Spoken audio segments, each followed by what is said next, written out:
You know, I got a lot of respect for Alshon Jeffery. I appreciate everything he did playing through injury, bringing us our first title. But I gotta tell you, he's gotta go, man. He's gotta go. Yo, everybody, how you doing? King Dingbat here. So, today we have come with the hell is that? It's a big-ass dog. Dallas still stinks. Yo, everybody, how you doing? King Dingbat here, and I hope everybody's having a great mother hump day. It is a hump day, and I'm going to help you guys get through it, because today I'm putting out 2 Eagles videos. The first one's going to be on Alshon Jeffery.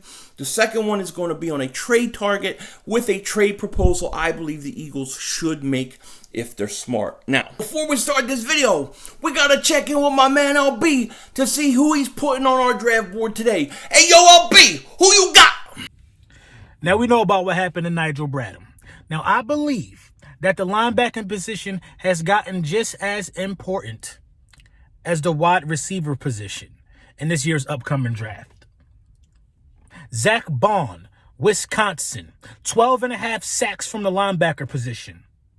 CBS got him ranked as the 45th best player in the upcoming draft. I don't think you understand me.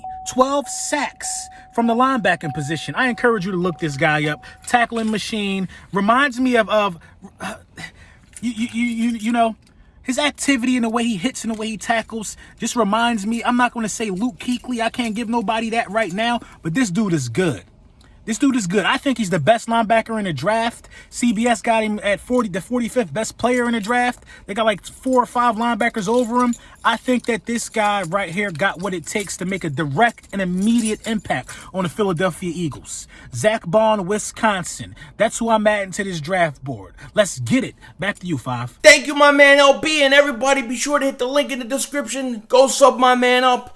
He's right. The Eagles definitely need to address the linebacker situation. Now, before I get into this video, I have to say this right off the bat, because people sometimes confuse what you think is best for the team and what you want for your team. They confuse that with you hating a player if you think possibly moving on from him helps the team. Sometimes people think, oh, you just don't like the player, you just hate him. And that's not the case. I love Alshon Jeffery. I love everything Alshon Jeffery did for us. He came in 2017, played on a torn rotator's cuff, played tough, he was strong. He made a big impact that year, helped us in the Super Bowl, caught a huge touchdown. He was tremendous, okay? No doubt about it. 2018, he played through injuries. Last year, he played through injuries.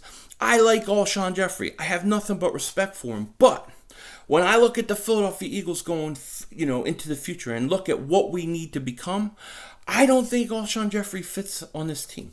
I don't think he's a good fit for Carson Wentz. I think he's a better fit for a guy like Nick Foles of the Folesian Society. And I think he fits him a lot better than Carson Wentz. You know, Carson's not really that great on those back shoulder throws. That's not really his thing. Carson likes to go downfield. He likes to use his arm strength. That's why you could see such a natural connection between him and Deshaun Jackson. You heard about it all, OTAs and training camp, and then in that first game, we saw it. Carson needs guys around him that fit his style play more, and I don't think Alshon Jeffery does that. I thought Alshon played hurt last year. He definitely was hurt, but he also looked bigger and slower. He looked to me almost more like a tight end than a wide receiver, and I think the Eagles need to find a way to move on from him, and it's going to be hard. It's going to be hard, but there are a couple options, and we're going to talk about those options, because I think for the betterment of this team, they got to figure something out. But it's not going to be easy, no doubt about it. Last year, I think Alshon Jeffery had 43 catches. I want to say 490-something yards. I think it was 11.4 yards per catch, 4 touchdowns. 2 of those touchdowns, well, one of those touchdowns, because one was actually a run. But he had 4 touchdowns, 2 came in that game versus Washington week 1. But Alshon Jeffery, I thought he struggled last year. I thought he struggled. I thought him and Carson didn't have great chemistry, and I think at times they were, Carson actually was looking to Alshon more than other people, trying to get him and keep him involved. And I don't know, some of of the mannerisms, some of the things you saw out of Alshon made you wonder if there was something else going on with him. And then, of course, you have the anonymous source in the locker room. I can't 100% say it was Alshon Jeffery. I can't. All I can go on is what I hear coming out of the locker room from beat reporters, people who are there every day, from other sources in the team, within the front office. People think it was him. People think it was him, okay? And that's a problem. To go after your quarterback the way he did, if he did, that's a problem. Whoever it was, okay? Maybe it was just Nelson. If it was, he's gone anyways because he's a free agent. Get him the hell out of here. But I think that was a problem with Alshon. And then, of course, when you look at it, the Eagles gave him a guaranteed contract, redid his contract. I don't know what they were thinking. Even if Alshon wasn't the source, it was just a bad move. Okay, and then, of course, the worst part of everything is he gets a Liz Frank injury at the end of the year, meaning he's probably going to miss the first month of the season. Then he comes back. You don't know where he is condition-wise. I mean, is he going to put on weight because he can't run? Is he going to be slower? Is he going to be bigger? Is it going to take him 4 or 5 weeks to get into football shape? I don't know. So, Alshon Jeffery's situation is not good, and the Eagles need to find a way to get out of it. Now, if they just cut him, he's going to cost them a lot of money. It's going to be like $26 million. And that's a lot of money. That's a lot of money. If the Eagles wait until June 1st to cut him, then it's going to be like $16 million. So they'll save like $10 million, but they're still going to have to eat $16 million.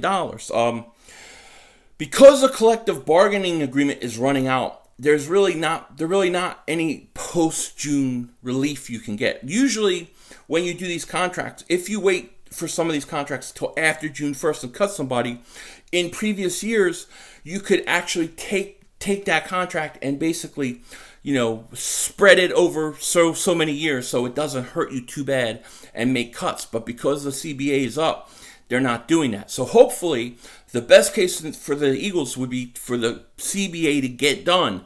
That way, they can do that post-June 1st cut, start spreading his salary over the years so that it doesn't kill the Eagles all at once. A lot of people think that we should try to trade Alshon Jeffery. And here's the thing. I don't think anybody would take him.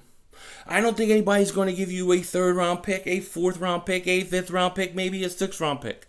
You may have to pay picks to get somebody to take him because his salary is huge. It's going to kill any team that wants to pick him up. Plus, he's got the Liz Frank injury. That makes it even worse. It makes it even harder. So,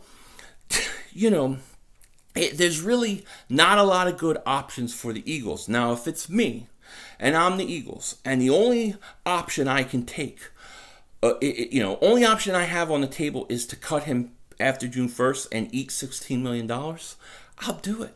I'm going to do it.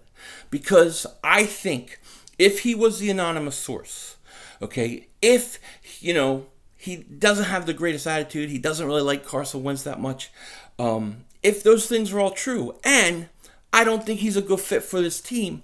I think for the betterment of the team, you got to eat the $16 million and just cut him.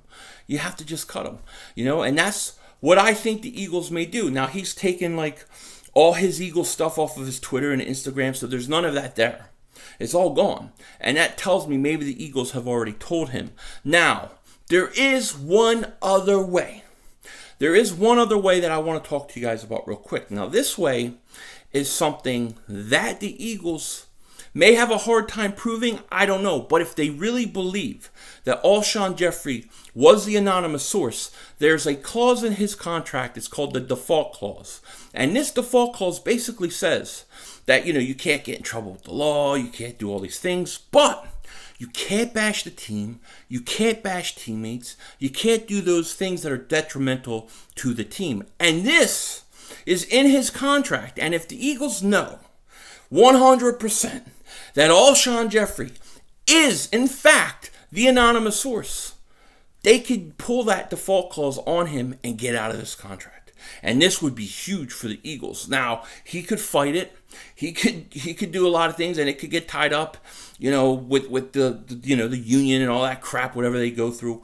But if the Eagles believe that he is, in fact, he is in fact the anonymous source, then I would try to use the default clause and get out of the contract and do it. Because look, the Eagles used the default clause to get out of Terrell Owens' contract. They did that with Terrell Owens. Now, it was a little easier because Terrell Owens was on TV spouting off about Donovan McNabb. Everybody saw it.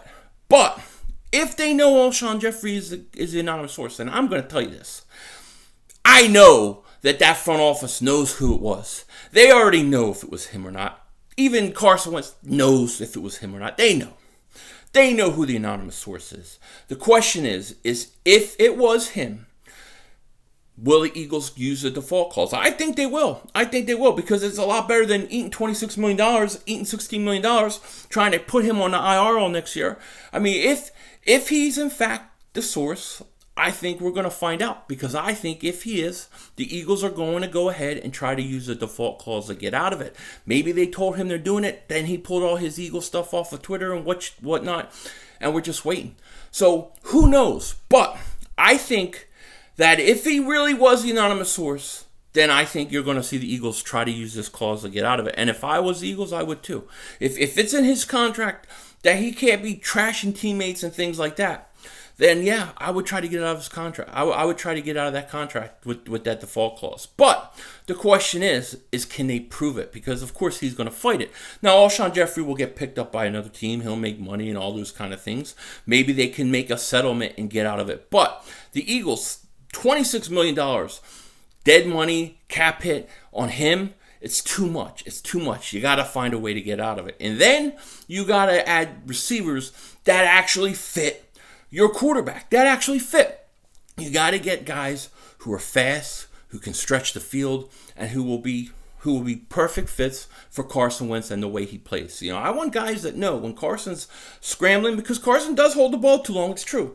When he starts running, I want guys that know how to get open, know how to get away from the coverage, to get open downfield while Carson's on the run by time. Instead of guys like Alshon and Nelson who just seem to stand around when your quarterback's running instead of trying to get open, I want to see a guy that can do it. We need better fits at the wide receiver position for Carson Wentz. And the reason why you got to get rid of Alshon, by all means, in my opinion, is because of the injury, because of the possible problems with him and Carson Wentz in the locker room, and it's because his style is not a good fit for Carson Wentz. Let me know what you guys think. Should the Eagles try to use this clause if they can to get out of this contract? Let me know. I will be back with another video tonight talking about somebody who I think could help Carson Wentz and this offense. With that said, take care. Talk to you later. And don't be a dingbat.